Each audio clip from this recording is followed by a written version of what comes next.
విజయవాడ వాసులకి శుభవార్త. నూతన సంవత్సర ప్రవచనాత్మక ఆశీర్వాద కూడిక. తేదీ జనవరి 26 గురువారము. సమయం ఉదయం 9 గంటల నుండి 3 గంటల వరకు. ముఖ్య ప్రసంగికులు దైవజనులు డాక్టర్ ఆనంద స్థిరా గారు. 9 సంవత్సరాల తర్వాత పిల్లలు లేదు, ఆనందశ్రీ అయ్య గారు చెప్పారు పాప పుట్టారని చెప్పారు. అలాగనే పాప పుట్టింది. స్థలము Gupta Kalyana Mandapam, municipal employees colony, Benz circle, Vijayawada. వివరములకు 9003117205. Hello dear friends, I greet you all in the matchless name of our Lord Jesus Christ. ప్రియమైన స్నేహితులారా, ప్రభువైన యేసుక్రీస్తు నామములో మీ అందరికీ శుభములు తెలియజేస్తున్నాను.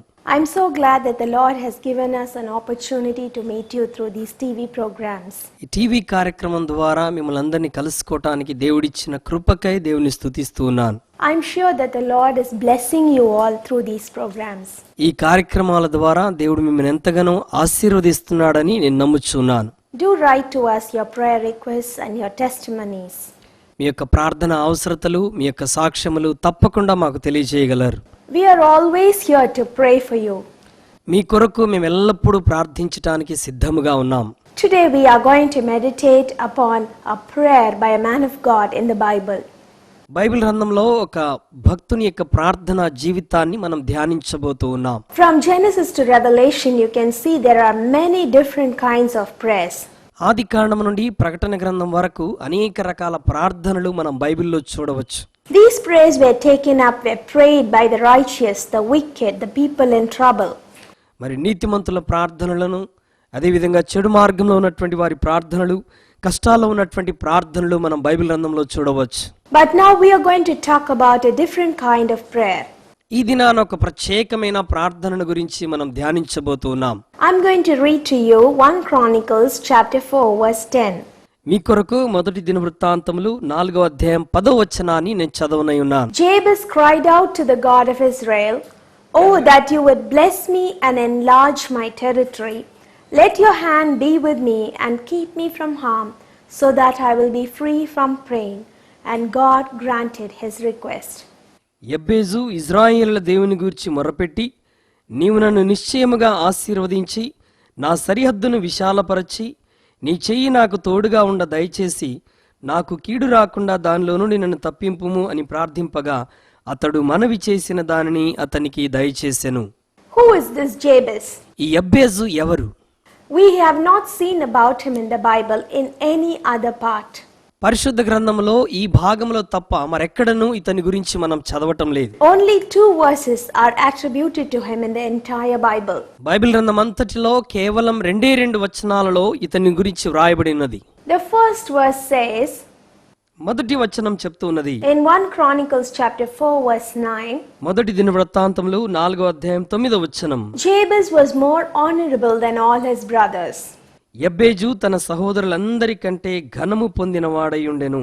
His mother named him Jabez because she said, "I have given birth to him in pain." వేదన పడి తని కంటినని అతని తల్లి అతనికి యెబ్బేజు అని పేరు పెట్టెను. The mother was so much filled with pain that she named her son Jabez. ఇతని తల్లి ఎంతో వేదనకు గురైన కారణము చేత అతనికి యెబ్బేజు అని పేరు పెట్టినది. But this man of pain was more honorable than all his brothers. ఈ వేదన కలిగినటువంటి ఈ వ్యక్తి తన సహోదరులందరికంటే ఘనత పొందిన వాడయ్యాడు. Why was it so? అలా ఎలాగు జరగలిగినది? The next verse has the explanation for that. దానికి జవాబుగా 10వ వచనాన్ని మనం చూడవచ్చును. Jabez prayed to the Lord saying, "God bless me."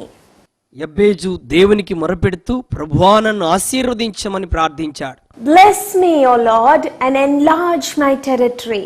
నన్ను ఆశీర్వదించి నా సరిహద్దును విశాలపరచమని అడిగాడు. Let your hand be with me and keep me from all harm. నీ చెయ్యి నాకు తోడుగా ఉండ దయచేసి కీడు రాకుండా నన్ను తప్పించుము అని ప్రార్థించాడు. And this prayer was granted to him by the Lord. ఈ ప్రార్థన దేవుని చేత అతనికి జవాబు అనుగ్రహించబడినది. What a great blessing for Jabez. ఎంత గొప్ప ఆశీర్వాదాన్ని యెబ్బేజు పొందుకుంటూ ఉన్నాడు. Today we are going to meditate upon each point in this prayer. ఈ ప్రార్థనలోని ప్రతి అంశమును ఈ రోజు మనం ధ్యానించబోతూ ఉన్నాం. Firstly, Jabez says, మొట్టమొదటిగా యబ్బేజు అంటూ ఉన్నాడు, Oh God, if you would bless me. నీవు నన్ను నిశ్చయముగా ఆశీర్వదించమని అడుగుతున్నాడు. Bless me, O God of Israel. ఇశ్రాయేలు దేవా నన్ను ఆశీర్వదించుము అని అడుగుతున్నాడు. He prayed to the God of blessings to shower his blessing upon him. ఆశీర్వాదములను అనుగ్రహించు దేవునికి ప్రభువా నాపై ఆశీర్వాదమును కుమ్మరించమని యబ్బేజు He అడుగుతున్నాడు. wanted the name tag, the man of pain, to be taken away from him. అతనికున్నటువంటి వేదన అన్నటువంటి పేరు తొలగించబడాలని యబ్బేజు కోరుకుంటూ ఉన్నాడు. Just imagine if we name our son or our daughter as a man of pain. మన కుమారునికి గాని కుమార్తెకి గాని వేదన అన్నటువంటి పేరు మనం పెడితే ఒకసారి ఊహించండి. We can see many such instances in India. భారతదేశంలో అలాంటి సంఘటనలు ఎన్నో మనం చూస్తూ ఉండవచ్చు. Sometimes I have heard in many vernacular languages that if a child is black in color, the villagers used to name them as Blackie. మరి ఒకవేళ మన గ్రామాల్లో చూస్తూ ఉంటాం, ఒకవేళ ఎవరైనా నల్లగా కనబడతా ఉంటే చూడ్డానికి వారిని నల్లోడా అని పిలుస్తూ ఉంటాం. You could have heard so many such names. ఇలాగూ వారి యొక్క పరిస్థితిని బట్టి పేర్లు పెట్టడం మనం ఎన్నో సార్లు చూస్తూ ఉంటాం. This name will be upon them for the rest of their lives. అలా ఇవ్వబడిన పేరు వారి జీవితాంతం వారితో కూడా కొనసాగుతూ ఉన్నది. Even you can see many actors and many rich people change their names once they come into the limelight. మరి అనేక మంది పెద్ద పెద్ద వ్యక్తులు లేకపోతే చలనచిత్రాల్లో పనిచేస్తున్నటువంటి వారు వారి యొక్క పేర్లను మార్చుకుంటూ ఉంటారు. Why is it so? Because they have a pain attached to that name. ఎందుకు వారు అలాగూ చేస్తున్నారంటే వారి పేరుతో ఉన్నటువంటి ఆ యొక్క నొప్పిని భరించలేక వారు మార్చుకుంటూ ఉన్నారు. Or sometimes according to numerology or according to the timing of their birth, people change their names. వారి యొక్క జన్మదినం యొక్క ఆ యొక్క స్థితిని బట్టి కొన్నిసార్లు వారి పేరును మార్చుకుంటూ ఉన్నారు. Why do they do this? ఎందుకు ప్రజలు ఇలాగూ చేస్తూ ఉన్నారు? Because they assume that there will be no blessing for them because of this name. వారికి ఇవ్వబడిన పేరును బట్టి వారికి ఆశీర్వాదము కలగటం లేదు గనుక వారు మార్చుకోవటానికి ప్రయత్నిస్తూ ఉంటారు. Even Jabez thought like that. యబ్బేజు కూడా ఆ విధంగానే ఆలోచించాడు. But he did a very peculiar thing. కానీ తాను ఒక ప్రత్యేకమైనటువంటి కార్యాన్ని చేశాడు. He prayed unto the God of Israel. ఇశ్రాయేలుల దేవుని సన్నిధిలో మొరపెట్టి ప్రార్థించాడు. He prayed unto the Lord of all lords. సమస్త దేవుళ్లకు దేవుడైనటువంటి ప్రభువుకు ప్రార్థన చేశాడు.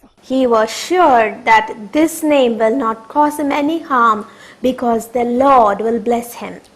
దేవుడు తనని ఆశీర్వదిస్తాడు గనుక ఈ పేరు వల్ల తనకి హాని కలగదు అని యబ్బేజు నమ్మాడు. The name does not carry any honor. పేరు మన జీవితంలో ఎటువంటి ఘనతను తీసుకుని రా. The name does not carry any blessing. లేక నీకున్నటువంటి పేరు నీ జీవితంలో ఎటువంటి ఆశీర్వాదం అనుగ్రహించదు. But our lives will be blessed only if the Lord blesses us. కేవలం దేవుడు ఆశీర్వదిస్తేనే మన జీవితాలు దీవించబడతాయి. Only if the Lord blesses you. కేవలం దేవుడు నిన్ను ఆశీర్వదిస్తేనే. In Numbers chapter 24 verse 1 we see that the Lord loves to bless his people. సంఖ్యాకాండం 24వ అధ్యాయం 1వ వచనంలో మనం చూస్తాం దేవుడు తన ప్రజలను ఆశీర్వదించుటకు ఇష్టపడుతూ ఉన్నాడు. It is his desire to bless his people. తన ప్రజలను ఆశీర్వదించటమే దేవుని యొక్క ముఖ్య ఉద్దేశమై ఉన్నది. That is why whoever prayed unto him, the Lord showered his blessings upon them. కనుక తన సన్నిధిలో ఎవరైతే ప్రార్థన చేస్తున్నారో అట్టి వారందరిపై దేవుడు ఆశీర్వాదములను కుమ్మరిస్తూ ఉన్నాడు. In Genesis chapter 27 we read about Jacob and Esau. ఆది కాండములో యాకోబు ఇస్సాకుల గురించి మనం చదువుతూ ఉంటాం 27వ అధ్యాయములో. But what happened to Jacob? యాకోబు విషయంలో జరిగినటువంటిది ఏమిటి? He was forcefully asked by his mother to deceive his father in order to get his blessing. తన తండ్రిని మోసము చేసి ఆశీర్వాదాలు దొంగిలించినట్లుగా తల్లి చేత ఒత్తిడి తీసుకుని రాబడ్డాడు. Jacob deceived for a blessing. యాకోబు ఆశీర్వాదముల గురించి మోసము చేస్తూ ఉన్నాడు. In that same chapter, Genesis 27:34, 27వ అధ్యాయం 34వ వచనములో we see Esau crying out to his father. ఏశావు తన తండ్రి సన్నిధిలో కన్నీరు పెడుతూ మొరపెడుతూ ఉన్నాడు. Esau cried saying, "Father, don't you have even one blessing left for me? తండ్రి నన్ను దీవించటానికి ఒక్క ఆశీర్వాదము కూడా నీ దగ్గర లేదా అని అడుగుతున్నాడు. Don't you have even one blessing left for me?" నా కొరకు ఒక్క ఆశీర్వాదము కూడా మిగిలి ఉండలేదా? Jacob was blessed by Isaac. యాకోబు ఇస్సాకు ద్వారా ఆశీర్వదించబడ్డాడు. But later we see in the Bible that he wrestled with God for this blessing. ఆ తరువాత దేవుని వాక్యములో మనం చూస్తాం, ఆశీర్వాదము కొరకు దేవునితో పెనుగులాడుతూ ఉన్నాడు. In the forthcoming chapters we can read Jacob struggling with the angel of the Lord. ఆ తరువాతి అధ్యాయాల్లో మనం చూడవచ్చు దేవుని దూతతో యాకోబు పెనుగులాడుతూ ఉన్నటువంటి He సంగతిని. told the Lord, I will not leave you unless you bless me. నీవు నన్ను ఆశీర్వదించితేనే తప్ప నేను నిన్ను విడిచిపెట్టనని యాకోబు అంటూ ఉన్నాడు. In Genesis chapter 32 verse 26 we can read about this. ఆదికాండం 32వ అధ్యాయం 26వ వచనంలో ఈ సంగతిని మనం చూడవచ్చు. My dear friends, you can also be thinking, who is going to bless me nowadays? ప్రియ స్నేహితులారా, నన్ను ఎవరు ఆశీర్వదించగలరు అని ఎదురు చూస్తూ ఉండవచ్చు. You might lack blessings in your life. నీ జీవితంలో నీవు ఆశీర్వాదాలు కొరతను అనుభవిస్తూ You ఉండవచ్చు. might lack spiritual blessings. ఆత్మ సంబంధమైనటువంటి ఆశీర్వాదాలు లేకుండా ఉన్నావేమో. You might be lacking material blessings. లేక పదార్థ సంబంధమైనటువంటి ఆశీర్వాదాలు నీ జీవితంలో లేవేమో. Or you might be fearing the curses in your family. లేక నీ కుటుంబంలో శాపాలను బట్టి నువ్వు ఎంతగానో కృంగిపోయిన స్థితిలో ఉండవచ్చు. But today, if you cry out to God like Jabez, కానీ ఈ దినాన యెబ్బేజు వలె నీవు దేవుని సన్నిధిలో మొరపెట్టగలిగితే the Lord will surely bless you. దేవుడు నిన్ను నిశ్చయముగా ఆశీర్వదించును. He will surely bless you. ఆయన నిశ్చయముగా నిన్ను దీవించనే ఉన్నాడు. In Proverbs chapter 10 verse 6 and 22, సామెతల గ్రంథం 10వ అధ్యాయం 6వ వచనం 22వ వచనంలో the Bible says, the blessings of the Lord are upon the righteous.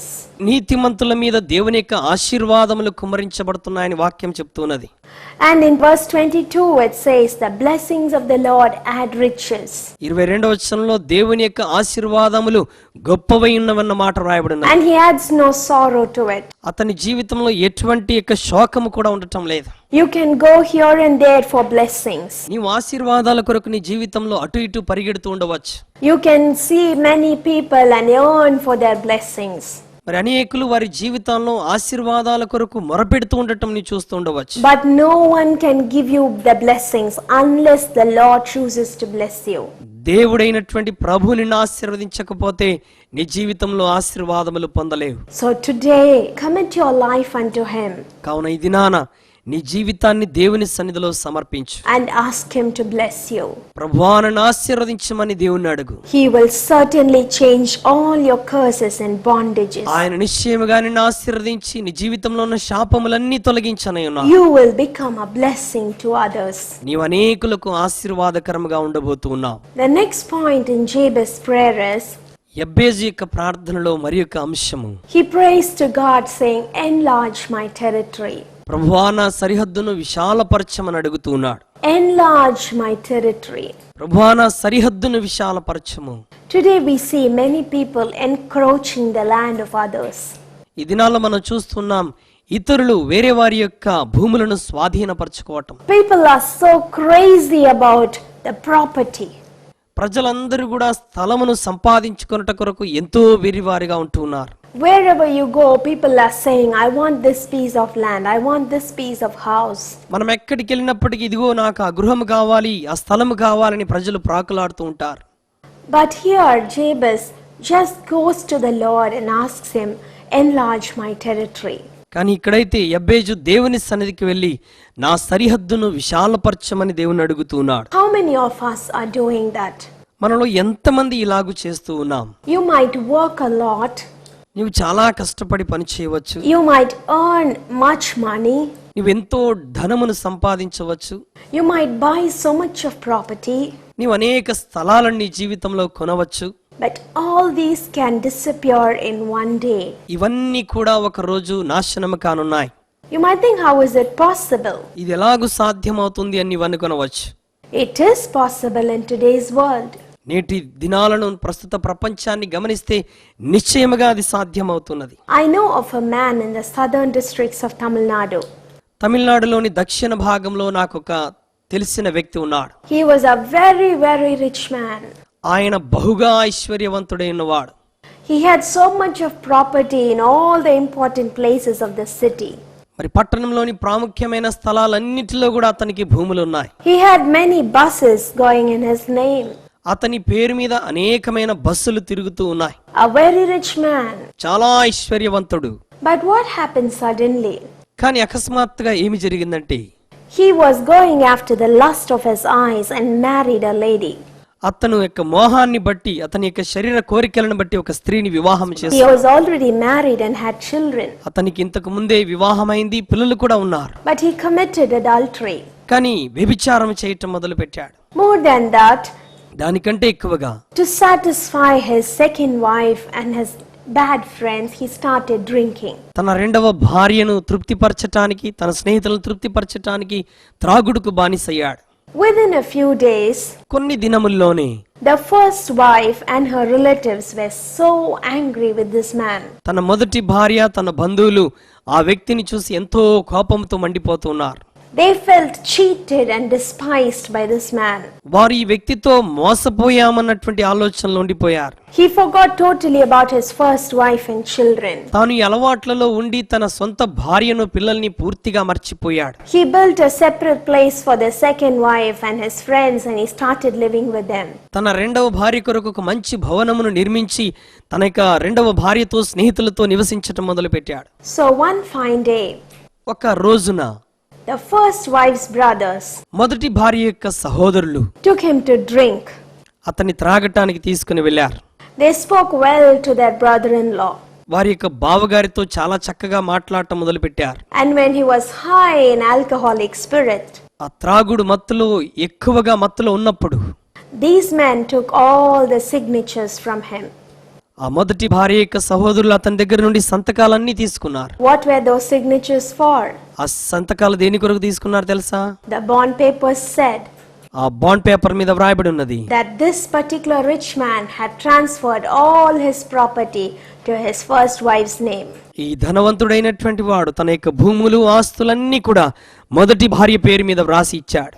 The next morning when he woke up from his alcoholic stupor, తన యొక్క త్రాగిన మత్తులో నుండి మరుసటి దినం ఉదయం తాను లేచినప్పుడు it dawned on him that something had happened. ఏదో జరిగింది అన్నటువంటి సంగతి జ్ఞాపకం వచ్చింది. He went to his office. అతను తన ఆఫీసుకి వెళ్ళాడు. When he opened his gate, there was no car for him. అతను గేట్ తెరిచినప్పుడు తన కొరకు కారు అక్కడ లేదు. There was no driver for him. తన కొరకు డ్రైవర్ లేడు. There were no servants. ఏ పనివారు కూడా అక్కడ లేరు. He went walking to his office. నడుచుకుంటూ తన ఆఫీస్కి వెళ్ళాడు. The office gate was closed. Office gate తాళం వేసి ఉన్నది. The watchman said, వాచ్మెన్ అంటున్నాడు, I have a new boss now. అయ్యా ఇదిగో నాకు ఇప్పుడు నూతన అధికారి, నాయకుడు ఉంటున్నాడు. You are not my owner anymore. ఇప్పుడు నీవు నాకు ఇక నాయకుడు కాదు. I don't know you. నీవెవరో నాకు తెలియదు అంటున్నాడు. This man was shocked. ఈ వ్యక్తి ఆశ్చర్యపోతూ ఉన్నాడు. He went back to his place. తాను తన స్థలానికి తిరిగి వెళ్ళాడు. He started calling up his first wife, her brothers, his second wife, everyone. మొదటి భార్యను, ఆమె యొక్క సహోదరులను, రెండవ భార్యను అందరిని పిలవటం మొదలు పెట్టాడు. But everyone said, అందరూ చెప్తూ ఉన్నారు, we don't know who you are. నువ్వెవరో మాకు తెలియదని చెప్తూ ఉన్నారు. We don't know who you are. నువ్వెవరో మాకు తెలియదంటూ ఉన్నారు. When you were rich, you despised us. నీవు ఐశ్వర్యవంతుడిగా ఉన్నప్పుడు నీవు మమ్మల్ని విడిచిపెట్టేసి Now we cannot give anything to you. మేము నీకు ఇప్పుడు ఏమీ ఇవ్వలేమని చెప్పారు. All the property left him in one day.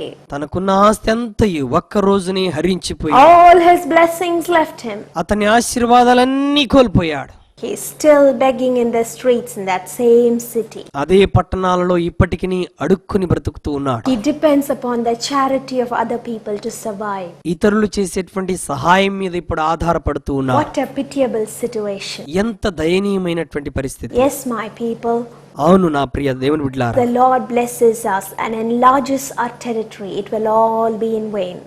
దేవుడు మనల్ని ఆశీర్వదించి మన సరిహద్దును విశాలపరచకపోతే సమస్తము నాశనం అవుతున్నది. He has blessed his people likewise. ఆయన అట్టి రీతిగా తన ప్రజలను ఆశీర్వదించువాడు. Look at Abraham. అబ్రహామును చూడండి. Abraham was called by the Lord. Abraham దేవుని చేత పిలువబడినవాడు. He came out from his land as a single person. ఆయన తన సొంత స్థలము నుండి ఒంటరిగా బయలుదేరినవాడు. He had no support with him. అతనికి ఏ విధమైనటువంటి సహాయము లేదు. But the Lord blessed him and became very wealthy and great. కానీ దేవుడు అబ్రహామును ఆశీర్వదించగా అబ్రహాము గొప్ప ఐశ్వర్యవంతుడయ్యాడు. In Genesis 24:35, Adikandam 24:35 Abraham's servant says, Abraham యొక్క పనివారంటూ ఉన్నారు, The Lord has blessed my master and he is very rich.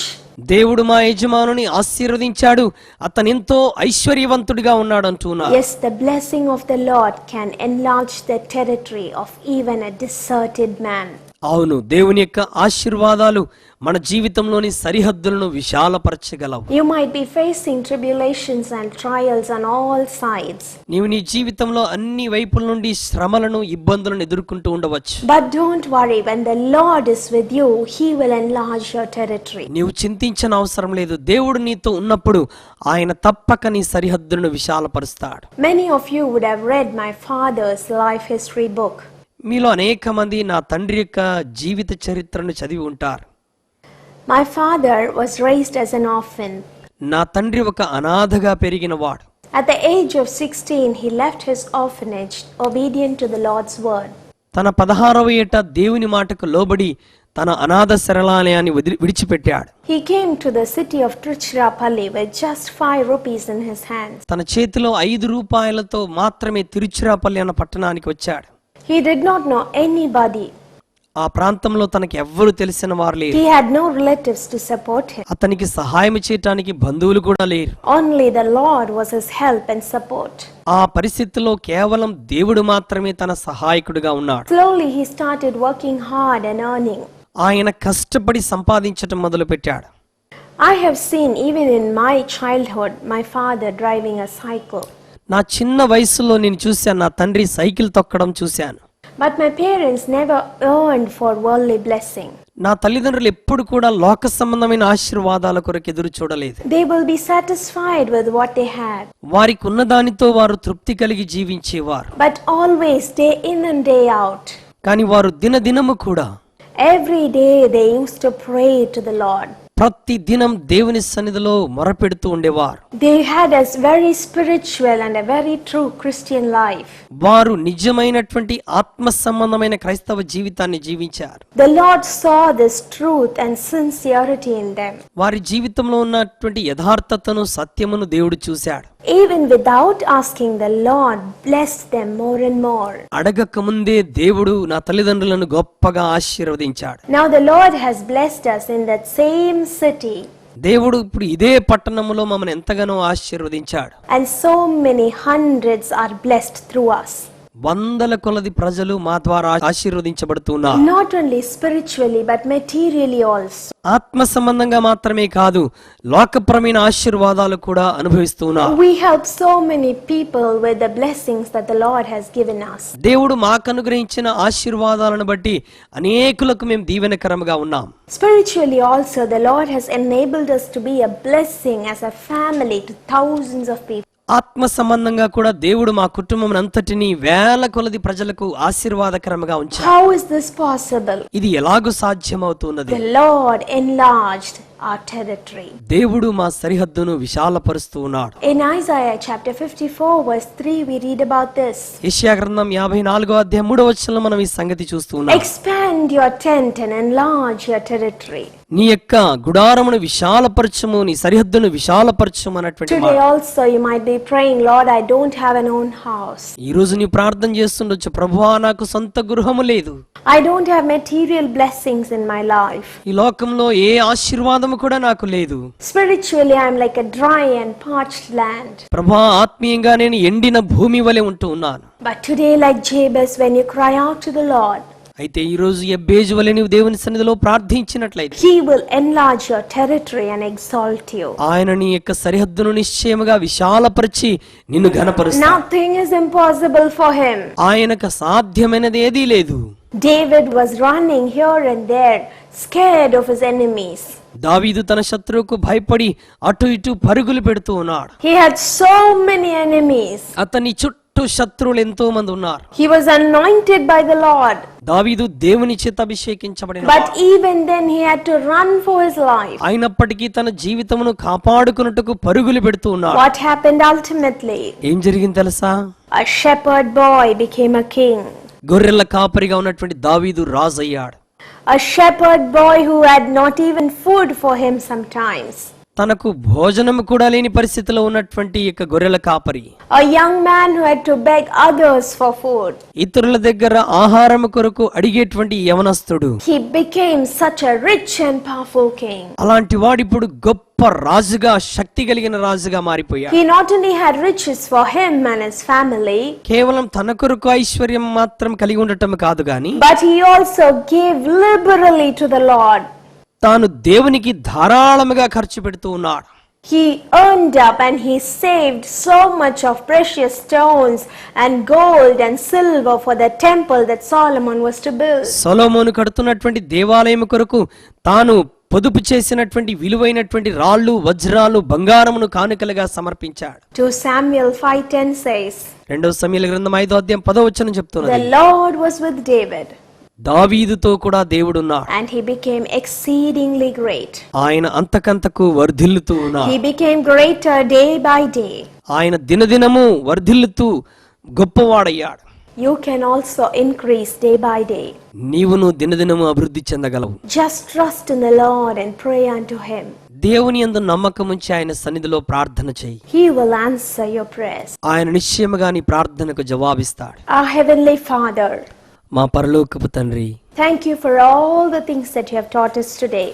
ఈ రోజున మీరు మాకు నేర్పించిన విషయాలన్నిటిని బట్టి మీకు వందనాలు. Today I pray for all of those watching this program. మా తండ్రి, ఈ దినాన టీవీ కార్యక్రమాన్ని చూస్తున్న బిడ్డలందరి కొరకు ప్రార్థిస్తున్నాను. Lord, bless them abundantly. వారిని సమృద్ధిగా ఆశీర్వదించండి. Enlarge their territory.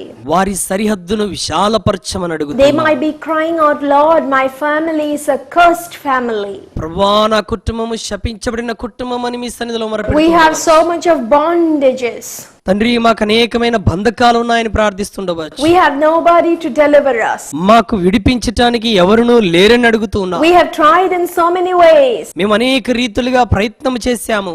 Lord, bless them and deliver them. ప్రభువా, ఇదిగో అట్టి వారిని మీరు ఆశీర్వదించి విడిపించమని అడుగుతున్నాం. Enlarge their territory. వారి సరిహద్దును మీరు విశాలపరచమని Bless అడుగుతున్నాం. them in abundance. వారిని సమృద్ధికరముగా మీరు ఆశీర్వదించండి. Make their efforts to be fruitful. వారి ప్రతి కష్టమును మీరు ఆశీర్వదించమని అడుగుతున్నాం. Remove all their want and their lacking. మా తండ్రి, వారి జీవితంలో ఉన్నటువంటి ప్రతి కొరతను, అవసరతలను తీర్చమని అడుగుతున్నాం. Meet all their material and spiritual needs. మా తండ్రి, ఇదిగో వారి ప్రతి పదార్థ సంబంధమైన, ఆత్మ సంబంధమైన అవసరతలను తీర్చమని అడుగుతున్నాం. Bless them and make them happy. మా తండ్రి, వారిని ఆశీర్వదించి సంతోషముగా ఉంచండి. Make them a blessing for others. వారిని ఇతరులకు ఆశీర్వాదకరముగా ఉంచండి. Make them a blessing to many, many people. అనేకులకు వారిని ఆశీర్వాదకరముగా ఉంచండి. Thank you for listening to this prayer. ప్రభువా, మా ప్రార్థనను ఆలకించినందుకు వందనాలు. In Jesus' name I pray. యేసు నామములో ప్రార్థిస్తున్నాము తండ్రి. Amen. ఆమేన్. విజయవాడ వాసులకి శుభవార్త. నూతన సంవత్సర ప్రవచనాత్మక ఆశీర్వాద కూడిక. తేదీ జనవరి 26 గురువారము. సమయం ఉదయం 9 గంటల నుండి 3 గంటల వరకు. ముఖ్య ప్రసంగికులు దైవజనులు డాక్టర్ ఆనంద స్థిరా గారు. 9 సంవత్సరాల తర్వాత పిల్లలు లేదు, ఆనందశ్రీ అయ్య గారు చెప్పారు పాప పుట్టదని చెప్పారు. అలాగనే పాప పుట్టింది. స్థలము Gupta Kalyana Mandapam, municipal employees colony, Benz circle, Vijayawada. వివరములకు 9003117205.